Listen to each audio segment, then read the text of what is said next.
Okay, I'm going to start this one off in a certain direction and see if I can keep on course like I do some different times.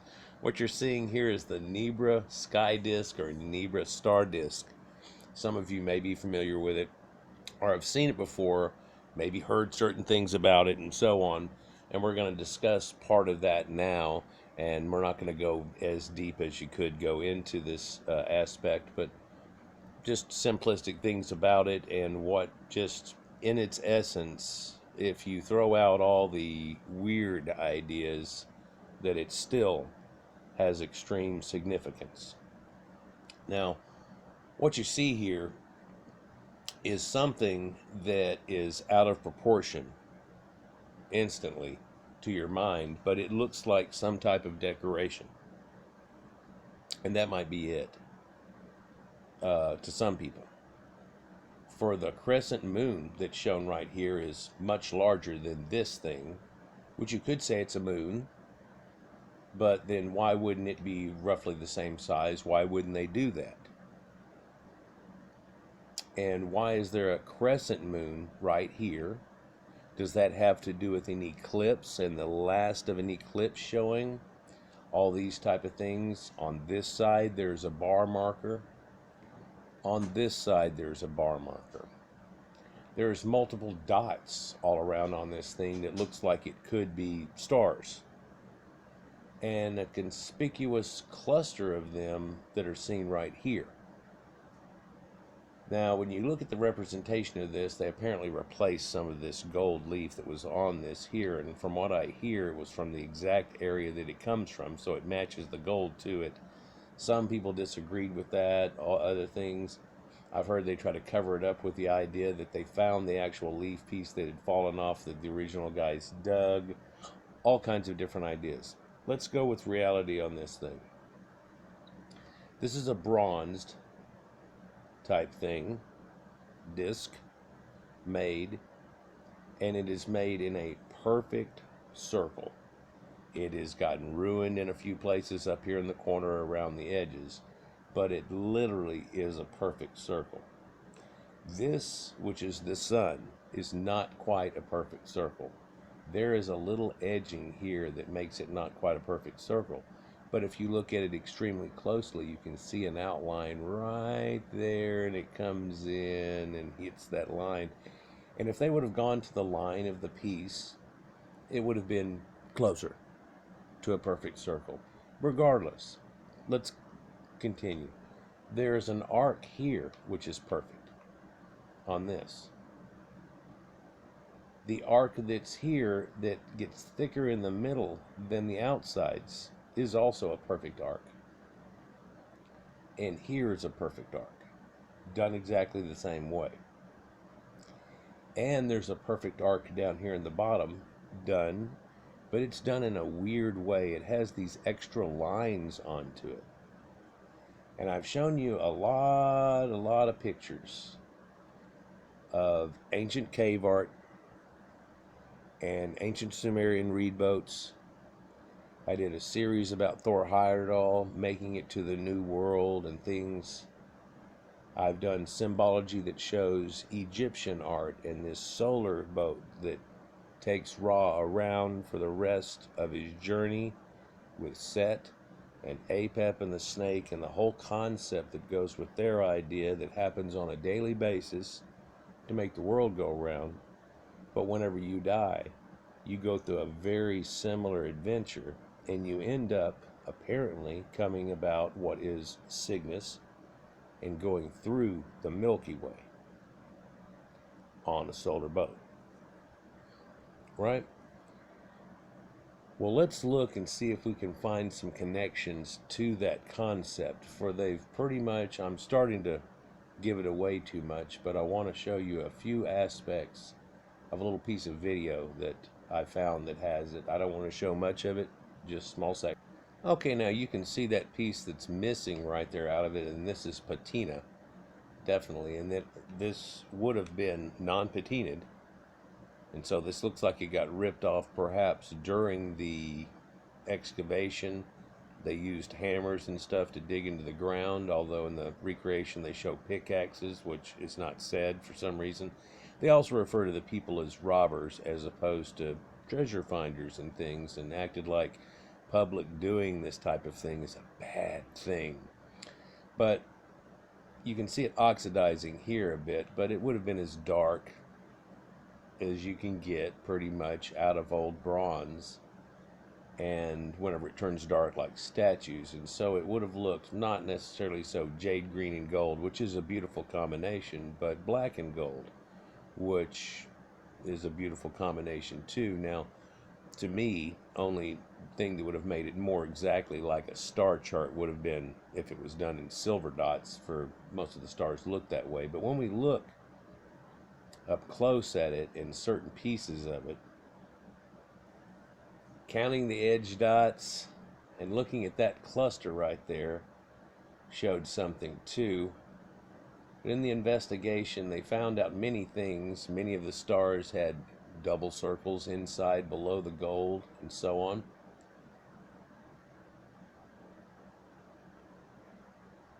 And so they had a scientist here, and he took and put it into a known star chart, and so trying to match star charts, and this is actually the same type of program that our spacecraft use whenever they try to designate certain stars.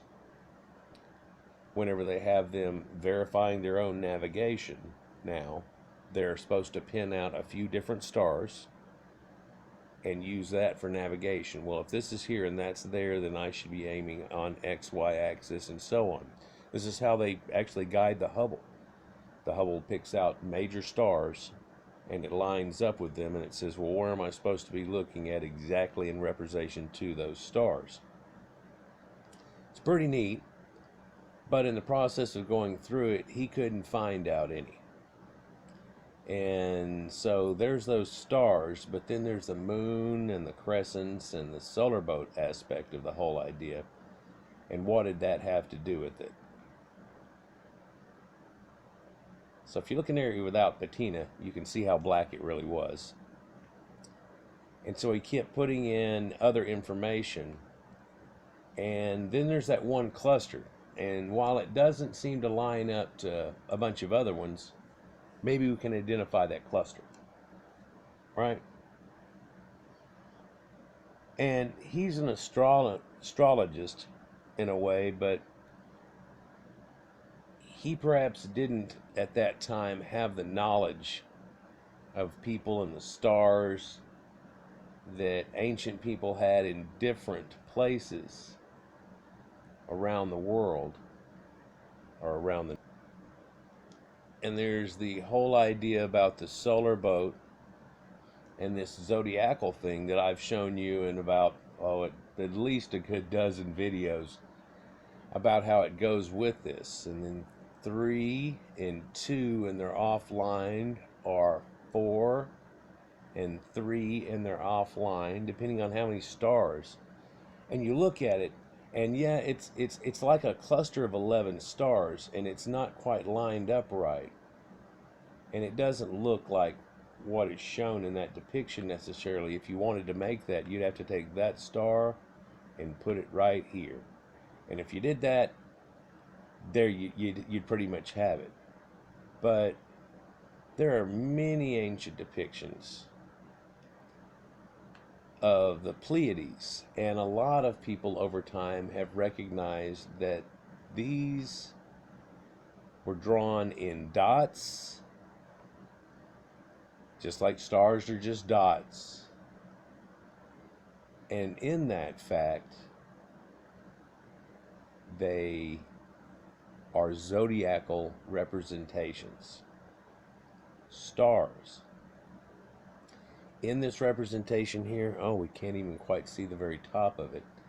Here you see this solar crescent cradled in this boat. And while a lot of people make the connection, and I do quite frequently, to the idea that a crescent moon, waxing and waning, along with the sun setting and so on, has to do with the symbology of this, But quite often, it may not have to do with it, for these ancient Sumerians had this same reed-type boat. Let's see if I can get just a little bit higher there. And you can see that they've got this offsetting of the same amounts, right? But it gets worse. In this depiction, there's something that looks like a comet flying across the sky, and of course people have used this to say Nibiru and so on, but it may just be a comet. But comets in ancient times were omens that told you things. And where did we get that from? Well, it could be from way back when, and we realize now that it's possible that we are getting some sicknesses and things that happen just whenever a comet goes by, and not just because it goes by, but because we drift through its wake afterwards. Worse than that, though, there appears to be an ancient cometary impact that happened at the end of the Ice Age at the Younger Dryas event. Also, this recreation in this idea has to do with these Pleiades also, for the torrid meteor shower that happens every year on Halloween week that contains so many different people's beliefs on this Day of the Dead concept, where they have this ideal that it's the day of worship, it's the day whenever the veil becomes closer between the dead and the living, the festival of Samhain, Halloween itself that we go off of, and I did a video on this recently. Look it up, it's shows some of these connections and everything too, and I talk about it in that. But this idea too that even can be seen in Mithras and his symbology, where you see the guy in the Phrygian cap and he's stabbing Taurus the bull in the shoulder, and this indeed is again an ideal of the Pleiades and how that goes with farming and different things and aspects.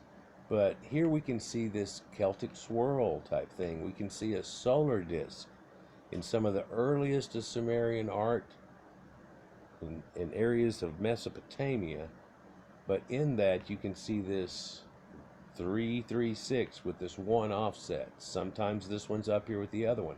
Other times it's a cluster. And this is of the earliest depictions. And whenever you see some of these, you'll see an odd depiction where it shows a star.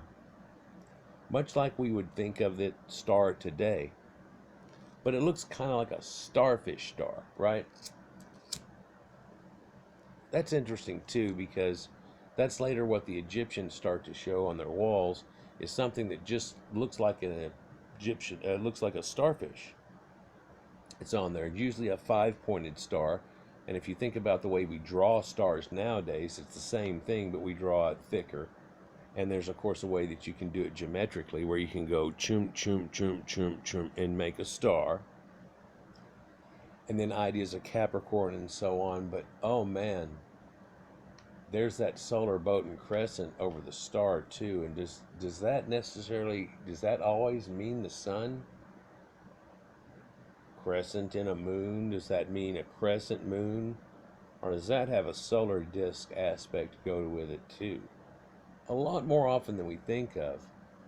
But oh man, in this depiction, there they are laid out exactly like on that star disk that was found up in Germany. And that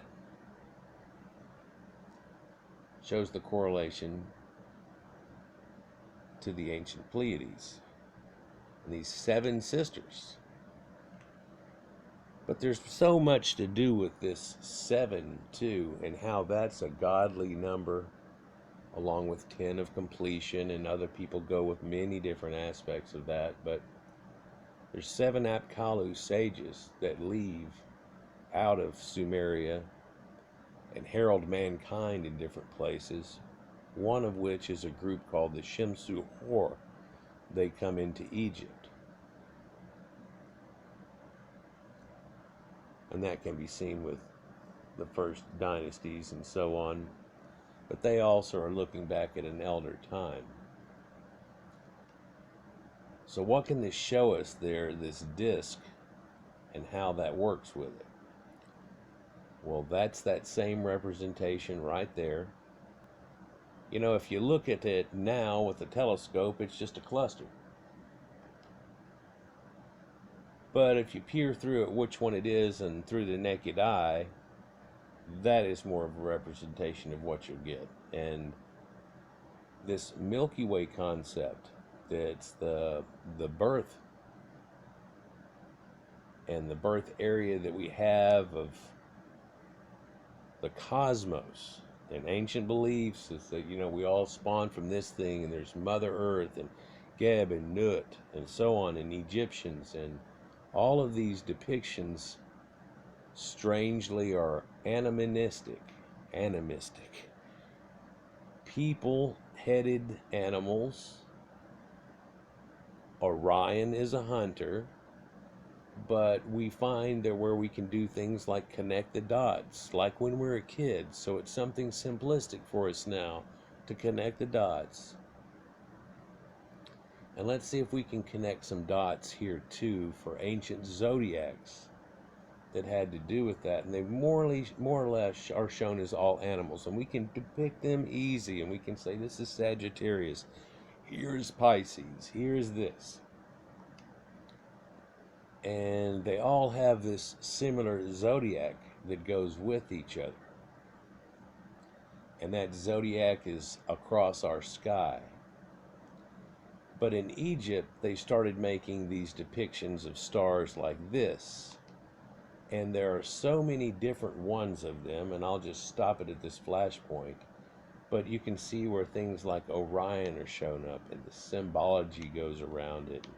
What is this, and is that a meteor they're talking about, and what goes on? But this literally just looks like a starfish.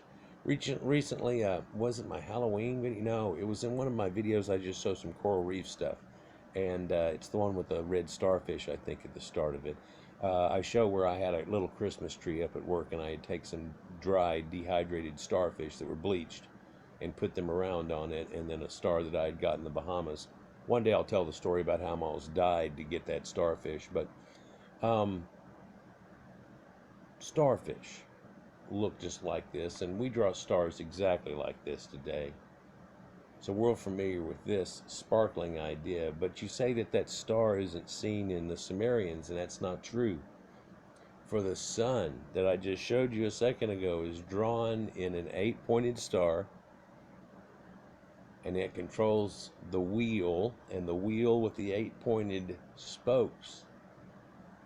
That is a sun deity type aspect that is shown all the way from India, all the way through Ireland, everywhere. And now the wheel, though, was brought a little later to the Egyptians, right? It came in with those Hyksos, who would have had this Proto-Indo-European contact. And suddenly, things changed for them, for they had recurved bows. They had the wheel and chariot. They had things, and much more aspects go along with it. But strangely, whenever those people came in the Hyksos, they correlated to other gods that were already around them. If you look into it, although they talk about some of them just worshiping a Baal type of god, and certain gods that they worshipped, and that almost sounds like monotheism way before, you know, the idea that we have today, or the Akhenaten adventure that had happened to try to take it to one. And I've shown that in a couple of other videos recently. Here's this solar boat, and it's not in the water. Just like I keep showing you in the ancient Egyptian and the Sumerian, and even in cave art and things, they're dragging this thing across land for some reason. What's that got to do with it? Here's this solar boat, and it's taking you across the Milky Way. And they have that depiction all over Egypt in later times. But what does that all have to do and connect with everything? Well, it has to do with the Milky Way and the only TV that we had at the time, and some special stars that hooked up with certain aspects of life. And maybe this meteor shower that happens around Pleiades has a lot more to do with it than people give credit for. Maybe it's got a lot more to do with ancient belief systems than people want to give credit for.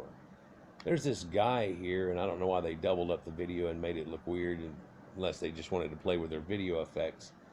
But as he goes in here, I want to show you something for now. That starts to bring things full circle too for us, because what we're seeing here is this chariot of these ancient Scythians and Proto-Indo-Europeans that are bringing the solar disc carried by a chariot.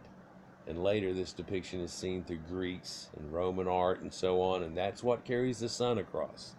And we've just recently done a series on Phaethon and how he had perhaps become a sun that struck the earth, and something happened and it burned it up, and it was a way to describe how the season changes and the sun's over us more, but as it goes towards the southern hemisphere, it goes there and burning up the world, and whenever it does so, on a double pass as it comes back to us and them, that area gets burnt up more, and that's one reason for the Sahara Desert, but also Phaethon had come far too close.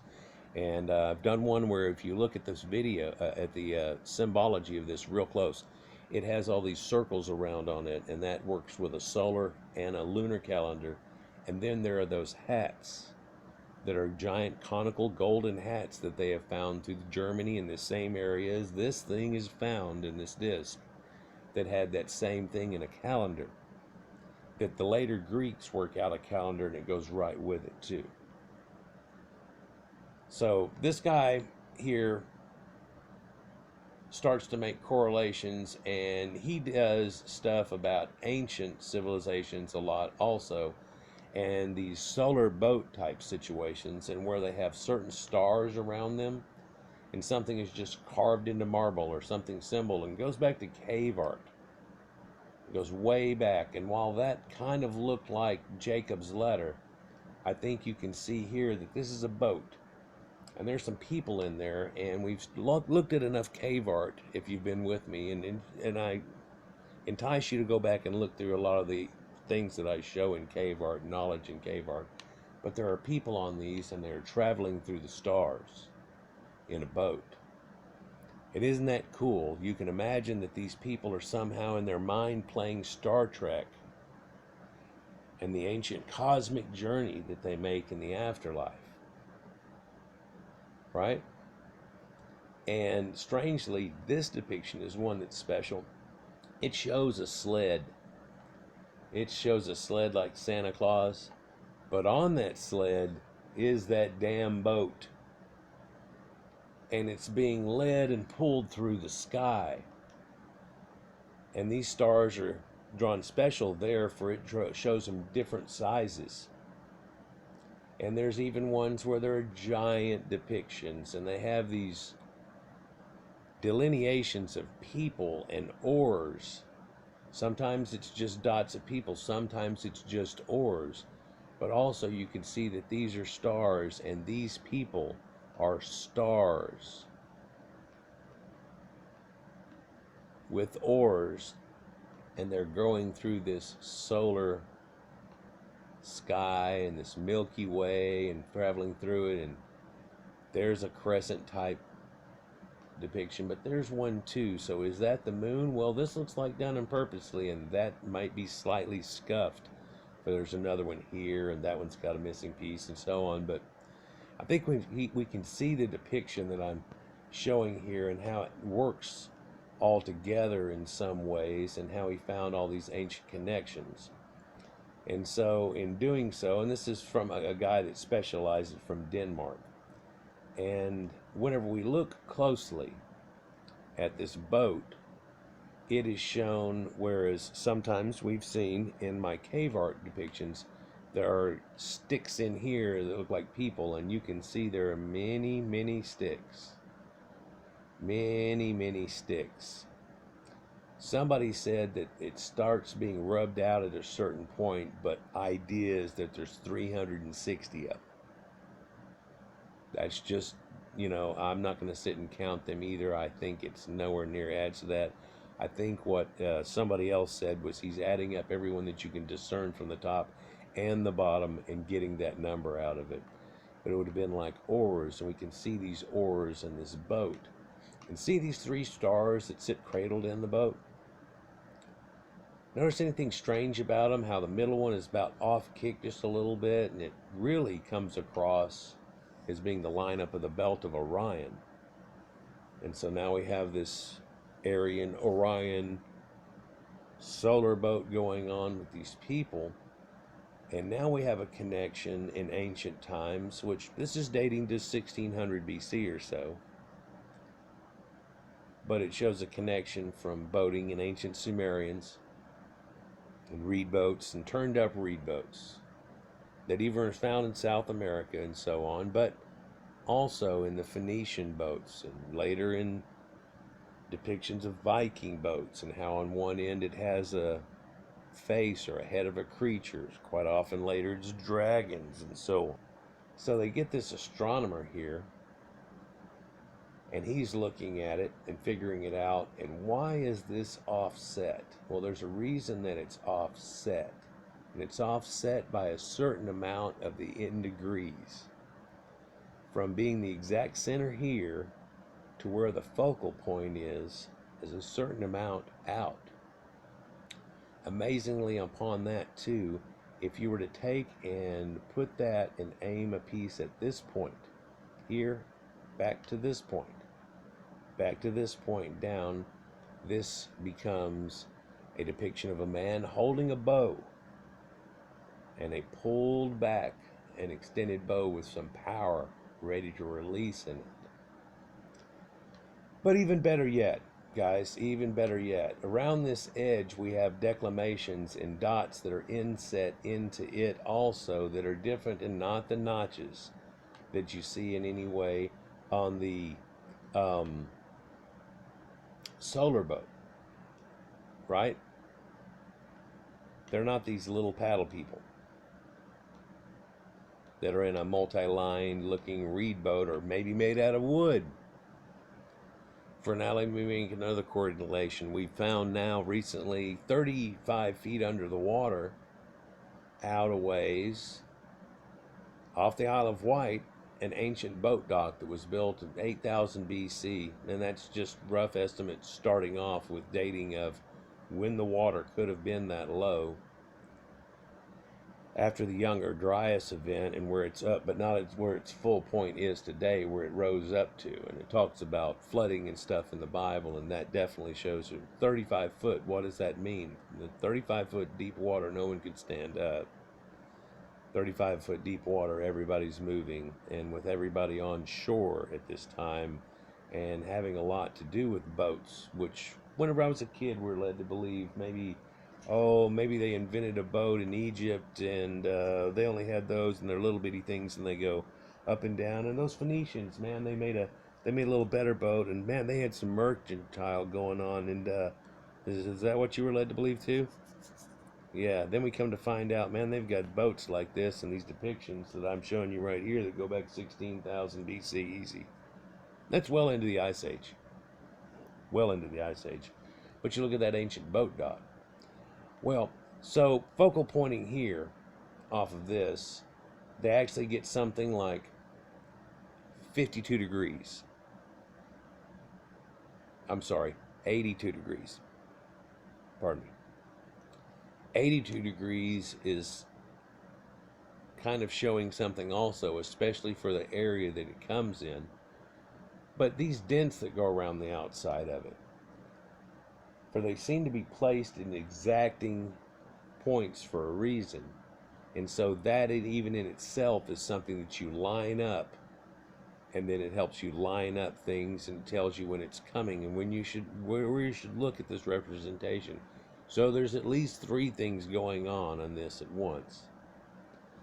But this depiction here in 82 degrees declamates the farthest that the sun goes in winter and the farthest it goes in summer,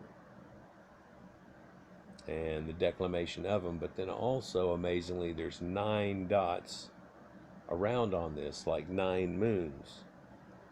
It's also gestation period of a woman, and it shows it again here on this side here. of having a child.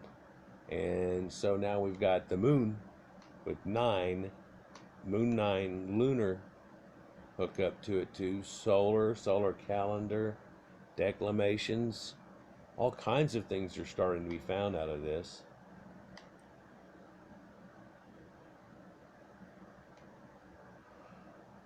So you have to watch the sun, and it doesn't fall straight. It does it at an angle, and it zigzags back, but its reaching point sometimes are declamated by mountains, and there would be the farthest point of summer, and then as we reach winter, it would be its farthest point here. And that is 82 degrees that they show there. But what's weird about that is that's not 82 degrees. It's not where the sun sets. It's different for the Egyptians. And it's less. And it's closer to 52 degrees, which is amazingly the declination of the pyramids. But if you go farther north, it can be as much as 90 degrees, and you'll actually get to the point where now then it's all dark for part of the year, and then the sun isn't even seen, and then it's all light for part of the year too. So you reach past a point in the Arctic Circle. I think we're familiar with that idea.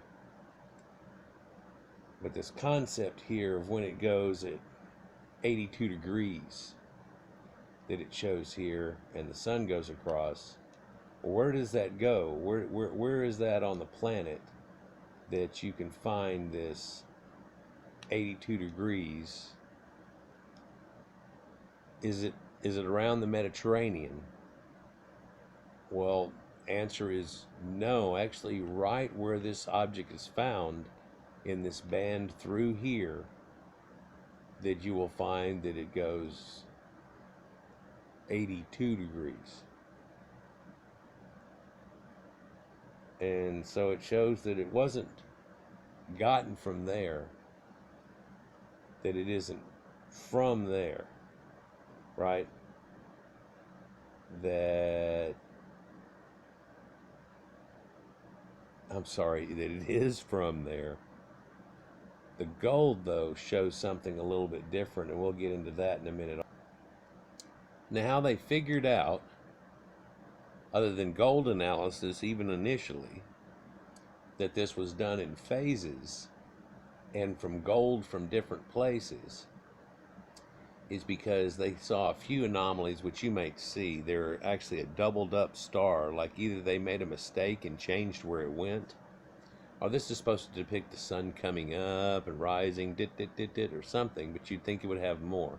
But this is the only one that is overstamped and wrong, and it's put in there. And they say this gold here is one that's different than all the other golds. But also, if you'll look, there's a divot that's under there, a star, and a divot that's under there. So it was put on later. Now this gold shows up to be from a different place. One of them is from Austria. The bronze that shows up in the background is actually made from Cornwall, and the tin that's in there also, right? And so we've got two kinds of gold that's going on here, and then the composition of the metal that originally is. So let's get into this article here real quick. This is the Secrets of the Nebra Star Disc. And I'd like to mention, whenever I first heard about this, it made me think of Nebraska and how its fertile plains and how this correlates to farming. Really means something perhaps too, but this Nebra Star Disc is 3,600-year-old bronze disc, which according to UNESCO features the oldest concrete depiction of the cosmic phenomena worldwide of anybody. The disc is such an extraordinary piece that it was initially believed to be an archaeological forgery. However, detailed scientific analysis revealed that it was indeed authentic, and that the precious artifact is now included in UNESCO's Memory of the World Register. An international initiative launched to safeguard and documentary heritage of humanity, and is being held at the State Museum of Prehistory in Halle. They say that it's the oldest concrete depiction of cosmic phenomenon, but I've shown you cave depictions that actually show you Taurus and the Pleiades and Orion on a cave wall that they date back many thousands of years. And this is caveman art. And yet, Taurus is correct. And on the wall are spots that are going down the wall, declimating where the sun reaches to at the maximum of this season and that season. Perhaps they're still seasonal themselves at that time and migrating back and forth. And they know this, but then when you see that sun declination, it says maybe these people lived in this cave year-round, and they weren't migratory. And that probably led to people trying to make their own caves and their own buildings wherever they went. Right? Let's continue. The Nebra Star Disc was discovered in 1999 by two amateur treasure hunters illegally using a metal detector in Zilgardras Forest, Saxony-Anhalt in Germany. I guess it's illegal to treasure hunt or try to use a metal detector there to find anything. And that's kind of sad, actually, if you think about it, for how do you find little things like this, and is it just accidents? Well, I think the reason why is because quite often whenever people find things like this, it doesn't show up. In fact, it was trying to be sold illegally on the black market whenever it was found, and found by a museum guy that's in part of that video that I'm showing there, and they actually did a sting to the guy and got it from him and then ended up taking him to jail and so on and everything, and I think that's a wrong way to do things too. Although he was trying to sell things on the black market, but you can see how this all goes. For museums would pay great money for things like this whenever they even start to look into it. And so treasure hunters nowadays are, it's a different thing, and it's not pirates and ARG and trying to find ships, and there's all this hierarchy and bureaucracy that goes along with it. It had been ritually buried in prehistoric enclosure atop of a hill, the Mittenberg, Mittelberg, along with two precious swords, two axes, two arm spiral rings, so armbands that wrap around your arms, like in the Sumerians, a lot of people had, and one bronze chisel. The enclosure is oriented in such a way that sun seems to set every solstice behind the Brocken, the highest peak of the Harz Mountains, some 80 kilometers to the northwest. And so here's that declination that you're talking about. The surrounding area is known to have been settled since the Neolithic. Zilgardra Forest is said to contain around 1,000 barrows in between it, and perhaps from looting and things that they have tried to steer away from it. Interestingly, here are part of the bronze swords that were ended up found with the disc, and you can see they're well made with a center spline that is much stronger and only sharpened on the edge. You can still see that it has some edging on it. This is also a declamation of swords, and I have a book, The Art of Armor and The Art of Swordmanship, just right here handy. But